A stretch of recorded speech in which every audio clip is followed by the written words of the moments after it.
Planète J'aime lire présente Capitaine Eva, un roman écrit par Marie-Alix de Putter et illustré par Samuel Kofi. Si tu écoutes cette histoire en lisant ton magazine, tourne la page quand tu entends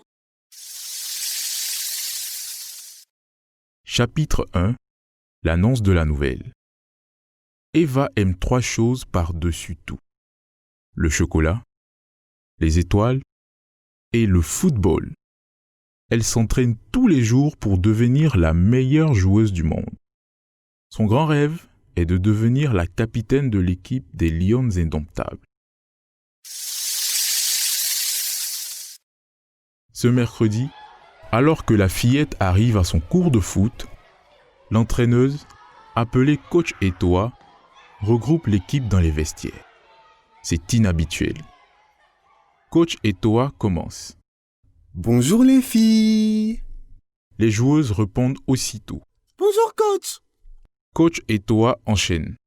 J'ai une nouvelle importante à vous annoncer. Marielle Djibouti, la capitaine des Lions Indomptables, viendra vous voir jouer lors de la finale régionale contre les Moukiers qui aura lieu dans 1 mois. Les filles sautent de joie.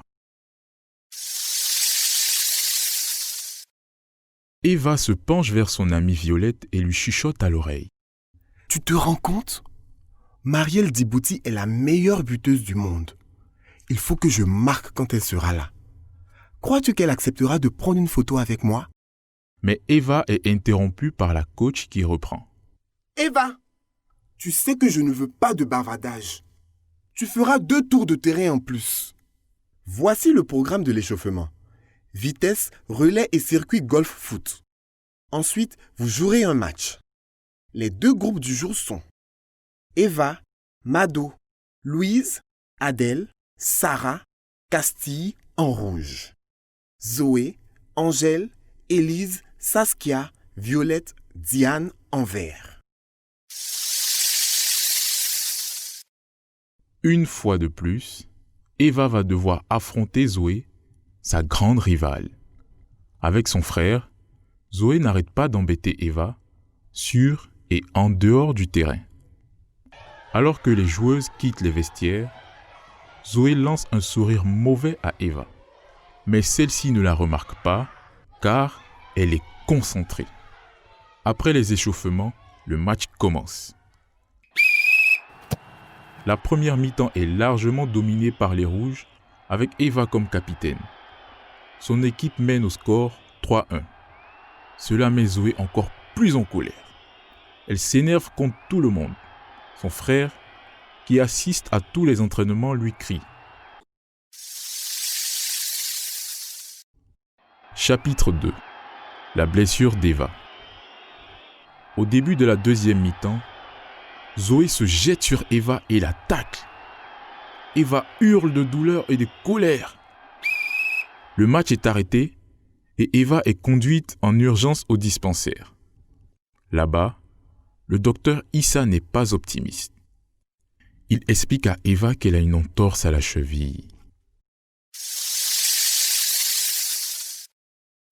Elle doit être immobilisée et laisser son pied se reposer pendant 4 semaines.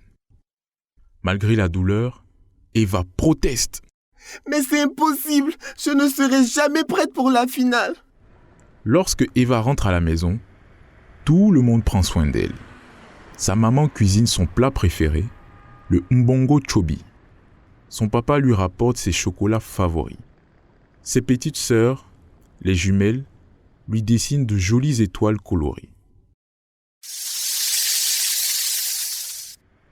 Mais Eva demeure triste. Enfermée dans sa chambre, elle ne veut parler à personne. Plus tard, dans la soirée, sa maman vient la voir. Toc toc, Eva, dit-elle. puis-je entrer? Non! Répond Eva. Sa maman insiste. Toc toc, Eva Ngonyem. Seul du nom, l'étoile parmi les étoiles, futur ballon d'or, grande sœur adorée de ses petites sœurs, enfant chéri de ses parents. Puis-je entrer? Eva finit par répondre. D'accord. Sa maman entre et ne fait rien d'autre qu'écouter. Eva parle, parle, parle. Puis elle pleure, pleure, pleure. C'est injuste, maman. Sanglote-t-elle. Pourquoi Zoé m'a-t-elle fait ça? Je suis triste et en colère. Lorsqu'Eva a vidé son sac, reniflé et qu'elle est à court de mots et de pleurs, sa maman la prend dans ses bras et lui murmure. Je comprends que cela ne doit pas être facile pour toi. Mais ce n'est pas ce qui nous arrive qui définit qui nous sommes. C'est notre façon de réagir. Il y a une expression qui dit que la nuit porte conseil. Alors, repose-toi, ma fille. Nous en reparlerons demain. Chapitre 3. Une victoire méritée. Le lendemain, en entrant dans la chambre d'Eva, sa maman la trouve avec son air déterminé habituel et un ballon dans les mains. Eva se lance. « Maman, j'ai un plan !» Et la petite fille détaille. J'ai décidé d'utiliser les 4 semaines de repos pour visionner et étudier des matchs de Marielle Djibouti, prendre soin de ma cheville blessée, tout en travaillant des étirements de ma jambe gauche. Sa maman, toute heureuse, s'exclame. Tu auras besoin d'énergie pour cela. Après un gros câlin, la maman ajoute. Eva, n'oublie jamais qui tu es. Tu es une championne. Comporte-toi comme telle. Le soir même, Zoé appelle Eva sur le téléphone de son papa pour s'excuser. Zoé lui demande. Tu veux bien mettre la vidéo pour que je te dise quelque chose? Eva accepte. Elle voit Zoé qui a l'air très triste. Zoé lui explique que ses parents, informés de son geste violent par coach Etoa, l'ont privée de télévision et de sortie. Et aussi qu'elle ne sera autorisée à jouer la finale qu'en fonction de son comportement pendant les prochains jours. Eva lui répond. Alors là, je vais t'aider à être sage parce qu'on a trop besoin de toi pour gagner. Les deux filles prennent l'habitude de s'appeler après l'école.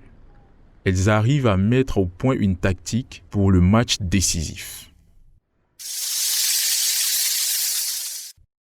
4 semaines plus tard, Eva est enfin guérie pour la grande finale.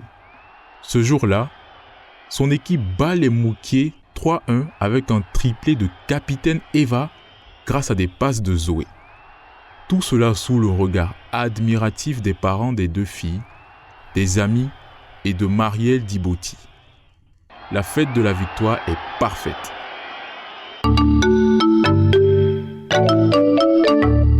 Maintenant on est grand, on apprend à lire, on a droit au roman, mais pas de Jamil. Des histoires qui font peur et d'autres qui font rire, du passé, du présent et de l'avenir. Maintenant qu'on est grand, on va pouvoir lire, tout le monde à découvrir, mais pas de Jamil.